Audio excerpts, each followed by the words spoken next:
everybody. I'm Alyssa from Wild Isles Swim. Wild Isles launched last May.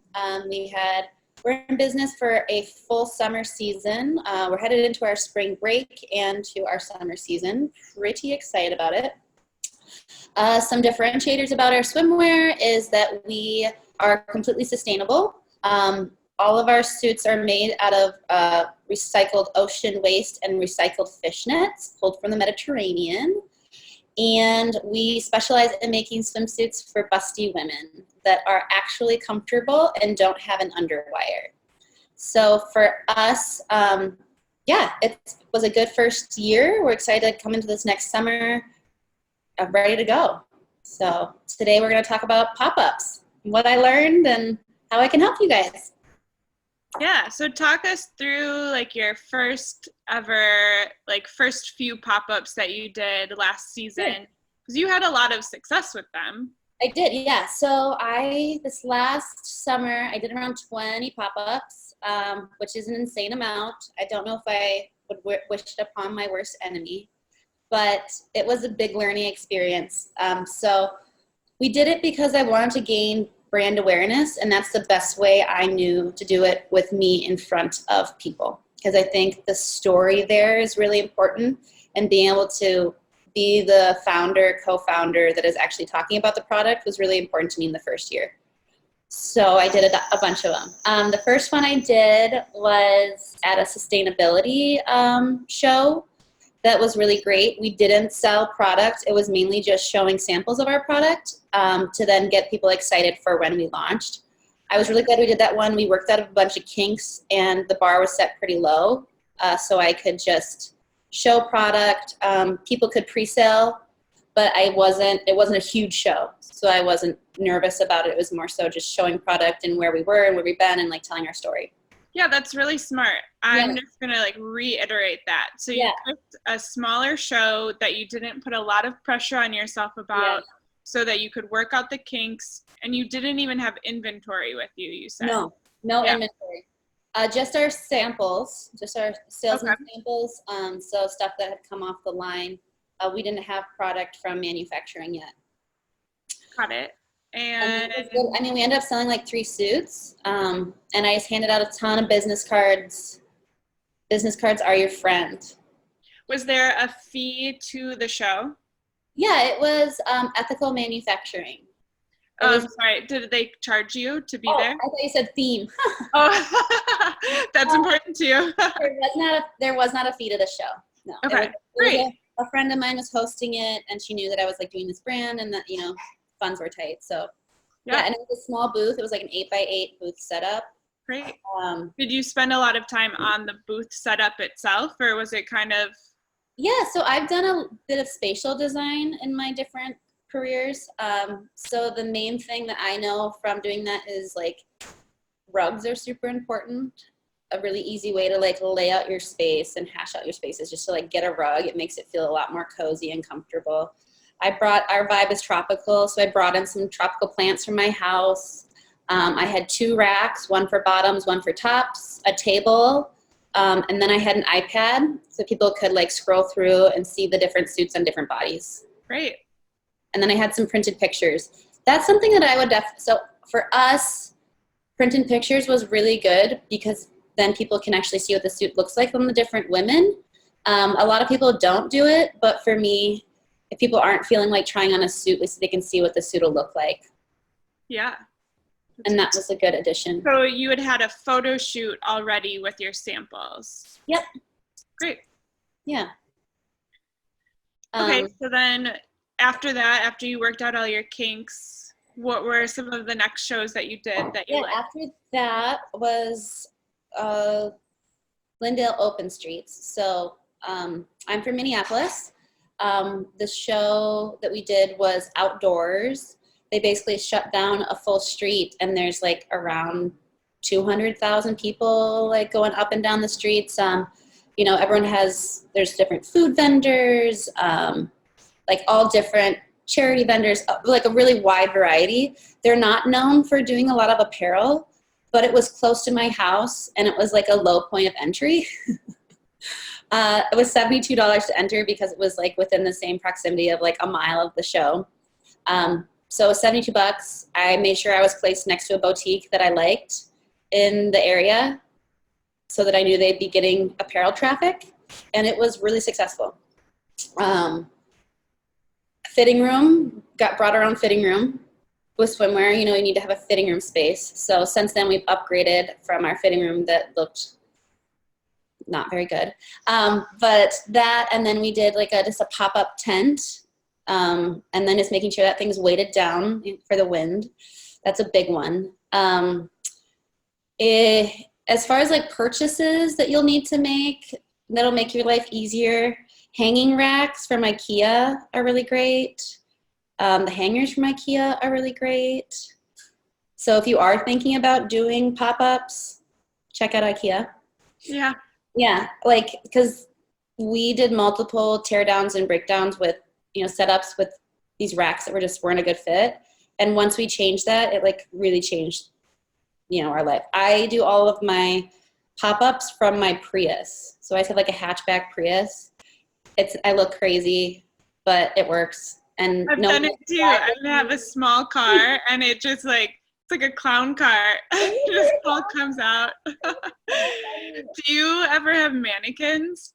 I do. I just got one. I hadn't in the past, but I did Renegade, which is a show in Chicago over Christmas.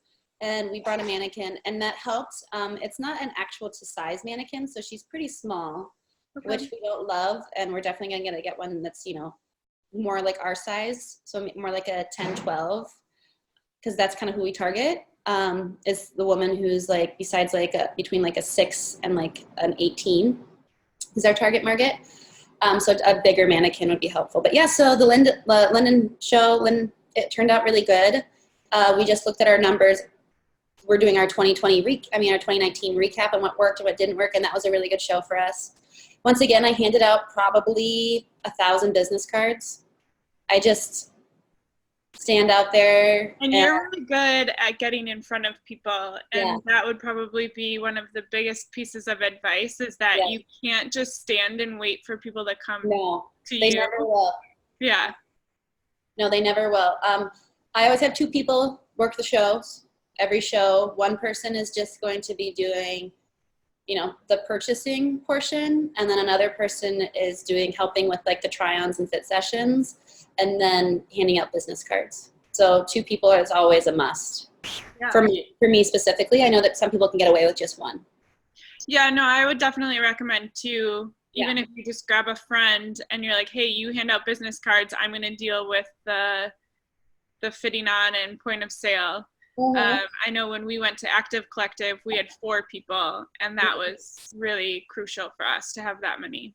Yeah, we'll see. We have the Minnesota Boat Show coming up, not this weekend. No, this weekend. Yeah, this weekend. Cool. So we'll see how that one goes. I'm stacked. I have 2 people on, and then I have some people on call. So depending on what I need, then I can, call people in. But yeah. Cool. So how did you pick the boat show? So there's another brand, Pedal North, that goes to it every year. It's one of their most lucrative shows. So I figured they're in a different space. They sell paddle boards, but it's still, water. So yeah, we'll see. We'll see what happens.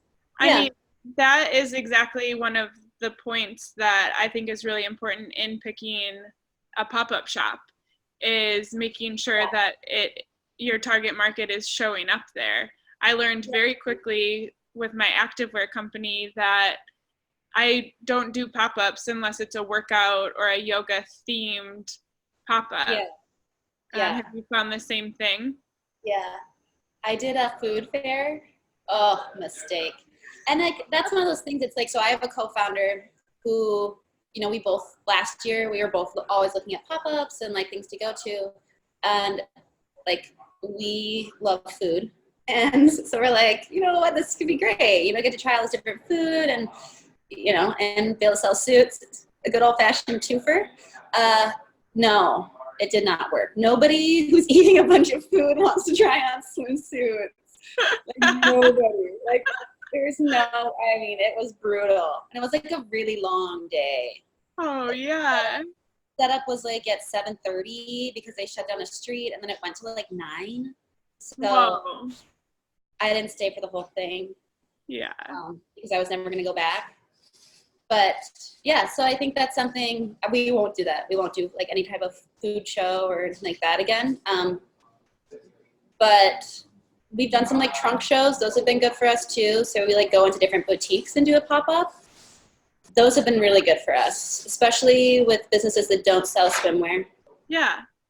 Do you have to do a lot of marketing for them, or do the boutiques help you with that? Yeah, it's like a 50-50 effort as far as that goes. And there's different terms. It can really depend. You can pay them like a flat rate. So some boutiques are like, okay, pay me $100 to come in here. I know you're going to be bringing in foot traffic, and then I can sell product. Some of them, want a percentage of sale. It's really, what you're most comfortable with. We most times will do percentage of sale, or if we know it's going to be a big one and we want to do a flat rate, that way we know how much money we'll be paying out right away. Great. Yeah. So what does 2020 look like for you? Last pop-ups. No. So yeah, we did a ton of pop-ups last year. This year, we're talking about doing less pop-ups. The main reason I did pop-ups was to do for brand awareness, and we did that. Minnesota, they know we exist. They're excited. We've been out, and so I don't think that's necessarily a need this year. So a lot less pop-ups. I'm going to do like very curated pop-ups. We're going to do like the Edina Art Fair is one. That's a really good target market for us. We'll probably do like the Uptown Art Fair. And then we'll do like a Renegade in Chicago. I'm also going to be looking at different markets in different regions. So, getting out of Minnesota is going to be a big one. Yeah. So 2020, less pop-ups, and I'm going to take the money that I would put towards pop-ups and allocate that fund to paid advertisement. Okay. Yeah. It could be a whole nother conversation that I almost dove into. I love how intentional you and Laura are with your strategy. So I'm excited to see that you've learned and grown so much from 2019, and now the pop-ups that you choose are going to be bigger, more intentional, and It's hard. I'm not gonna lie. I had some major pushback to Laura because I love doing the pop-up because I like getting in front of people.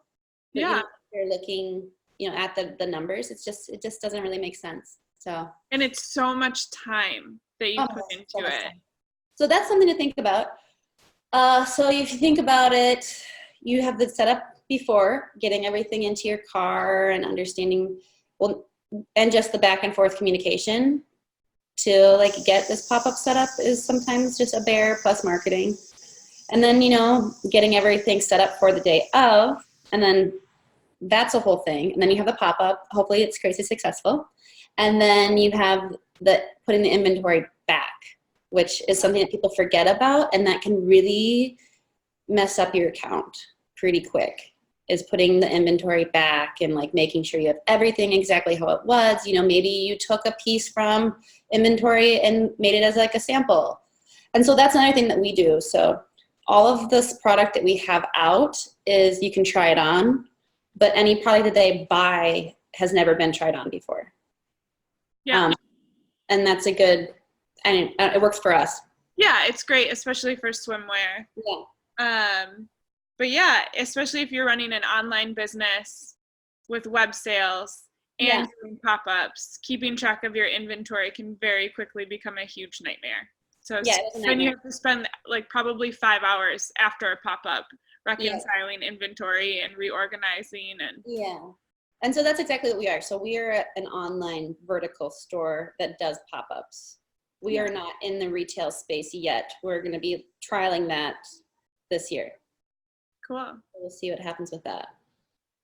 Thanks for your insight, and we'll touch base again maybe next month for some more marketing tips. Yeah, and I am on the app under Alyssa Meyer, and if you guys have specific questions, you can friend me on the app and ask me specific pop-up questions. I'm happy to do that, or just comment on this video and Emma let me know, and I can answer any questions there as well.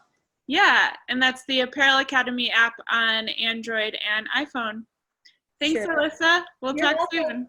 Bye.